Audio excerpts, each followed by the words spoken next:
PJ Hennington, as you all know, and here on Tawsy Talk this week we'll have an interesting guest. But for our guest, I'll have you guys guess who she is. I'm sorry, I've got a little something in my eye. Alright, there it is. She's...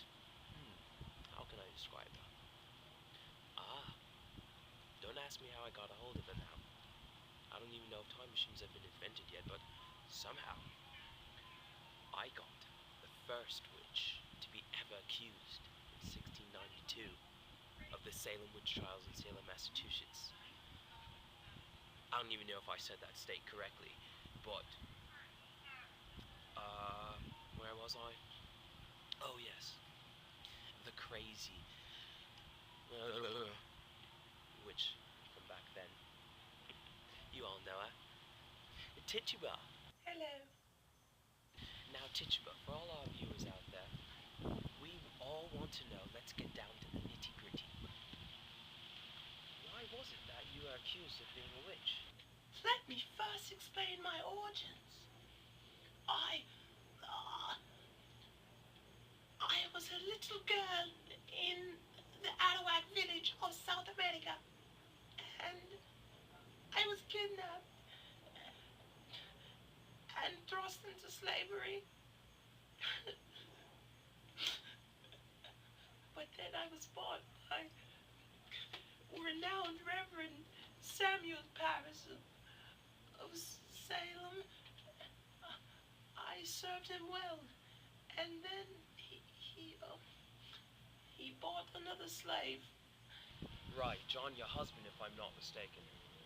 Yes, and me being called a witch results from Betsy's sudden illness. You and Elizabeth Parris were close for a slave and owner relationship, right? Exactly. I loved her dearly. So when she started having fits and odd symptoms, I gave up my ration of rye bread and I obtained some of her urine. Wait, what? How did you manage that?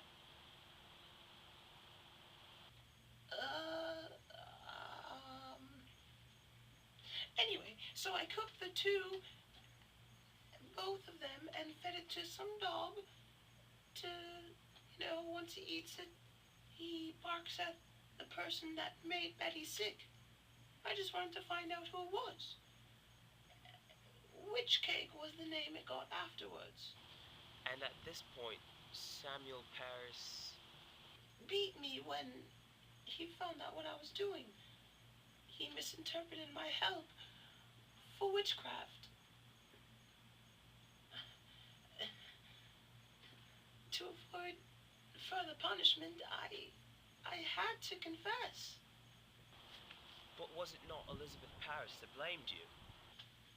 I like to believe that Master Parris found out on his own accord, and that,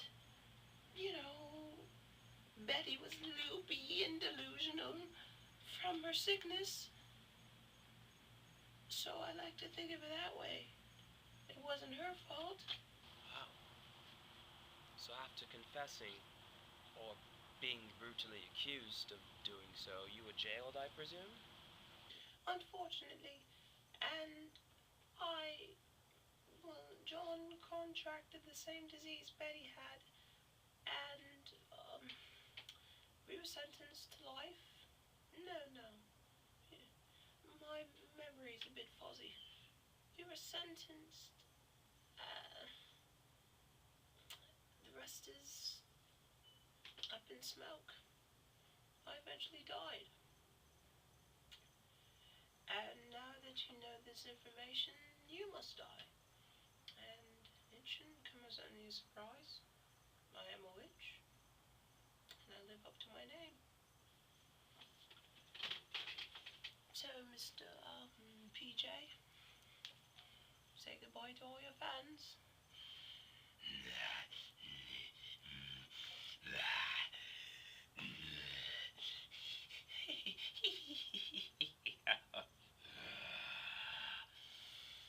You are saying goodbye to the world right about now. Whoa!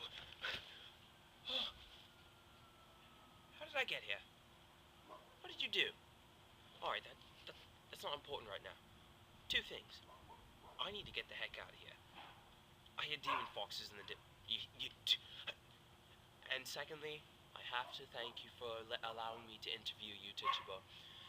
I most certainly will get an A on this history project because of you, and bewitch the teacher if I don't. Alright? This is PJ Hennington signing off.